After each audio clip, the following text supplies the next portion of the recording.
Fox News Podcasts presents the Bret Baier Podcast, Common Ground. There are a number of senators on the Republican side that continue to want to find common ground. We emphasize the conflict and controversy sells, and I think that's a problem because most Americans look at Washington and see something that's broken. Why don't we look for ways that we celebrate what this country is capable of doing? It's amazing what you can do when you get off social media and you start talking and communicating with one another because there is common ground. With Fox News chief political anchor Bret Baier. Well, it's time for our Common Ground segment. We want to discuss a bipartisan approach to China, but also want to deal with the breaking news tonight. Joining us, House Select China Committee Chairman John Moolenaar of Michigan and Ranking Democrat Raja Krishnamoorthi of Illinois. Thank you both very much for being here. Obviously, we're covering all of these things at once. We want to talk about China and your committee, but we just heard that news conference out of New York and Columbia University, what they're dealing with.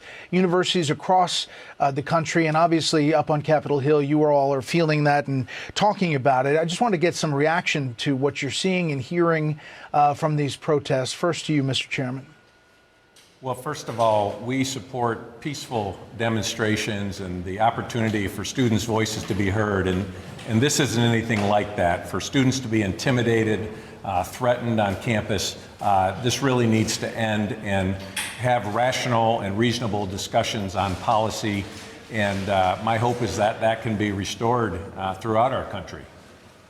Yeah, and Congressman Krishnamoorthi, there's external actors, the NYPD saying at Columbia University and likely at other universities around the country, getting money funneled from all kinds of different organizations, some of them billionaires on the far left.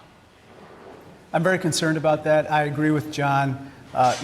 Peaceful protest is one thing. We believe in freedom of speech and people to be able to express their voices and concerns. But you can't engage in harassment, intimidation, and certainly nothing bordering on violence. At the same time, I respectfully would urge authorities to use, to avoid excessive force in dealing with protesters. We want to keep things calm, and we want to make sure that everyone can express themselves, but peacefully. Yeah. All right, we'll continue to follow that. I appreciate you weighing in on that. Here is Secretary of State Antony Blinken on the issue of China. We want China's economy to grow.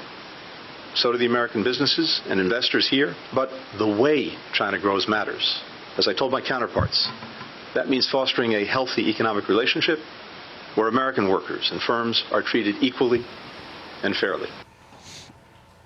Now, talking about China and the economy, Mr. Chairman, the Select Committee has found that some American financial institutions are funneling billions of dollars to China, and some of that money, a lot of it, is being used for military capabilities for China.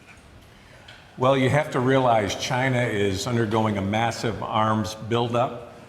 They are subsidizing the fentanyl that's coming across and killing American citizens. They're spying, they're doing all sorts of nefarious activities, and the Chinese Communist Party is directly responsible for this. So whereas we love the Chinese people, we want a good relationship with all nations, but this cannot continue, and it is not a fair relationship when it comes to economics as well. And so we have a lot of work to do, and that's what our committee is doing in a very bipartisan way, and I'm really pleased to work with Raja Krishnamoorthi in this role.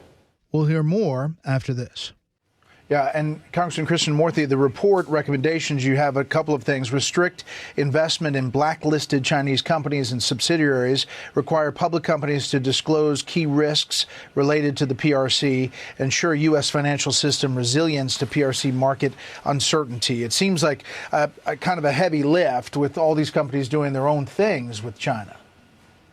That's right. But on the other hand, I think that our constituents, stakeholders, the American public doesn't want investments going toward modernizing the People's Liberation Army.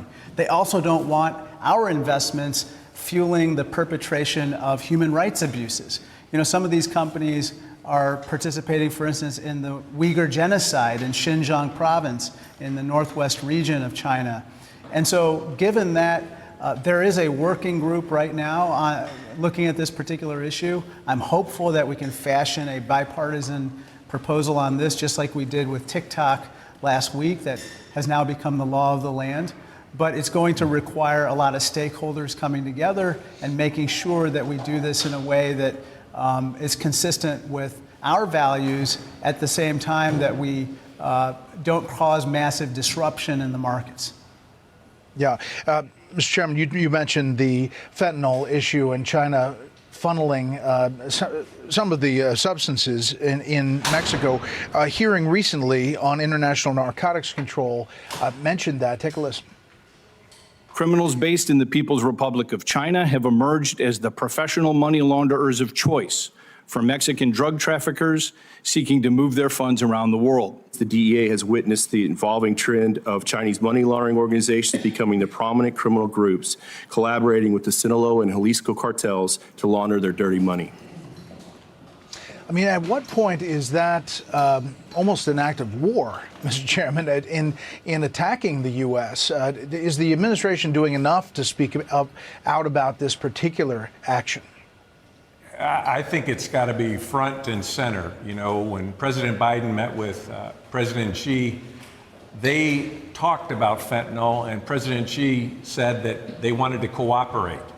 Well, in this report that we had, we learned that they're actually, through their tax policy, incentivizing the production of fentanyl precursors that are going to Mexico and coming across our southern border. So it's not simply they're an organized crime problem. It's not simply that they're turning a blind eye. They're actually subsidizing the death that's occurring over 100,000 people, Americans, a year. And this is simply not acceptable. It should be front and center with these discussions, or we cannot simply accept that Xi Jinping is trying to collaborate and work on this problem. He needs to show concrete actions. Yeah. Well, thank you both for talking about this. I know you're working bipartisan efforts on this particular issue. But quickly, Congressman Krishnamoorthi, the Democrats look like they're ready to vote to save House Speaker Mike Johnson, should it come to that. Is that locked in stone? Well, Hakeem Jeffries made a statement today that we are going to be moving to table or kill any maneuver by Marjorie Taylor Greene to remove Speaker Johnson. Speaker Johnson is my classmate, my congressional classmate. We came into Congress together. I call him a friend. We don't agree on a lot of things, but he's a patriot.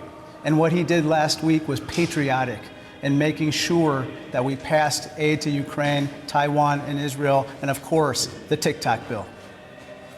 And you agree with that, Mr. Chairman? I think it would be a serious mistake to depose a speaker. We went through 3 weeks of chaos.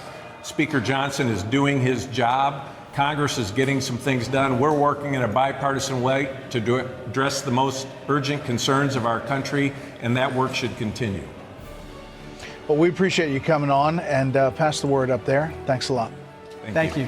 Listen ad-free with a Fox News Podcast Plus subscription on Apple Podcasts, and Amazon Prime members can listen to this show ad-free on the Amazon Music app.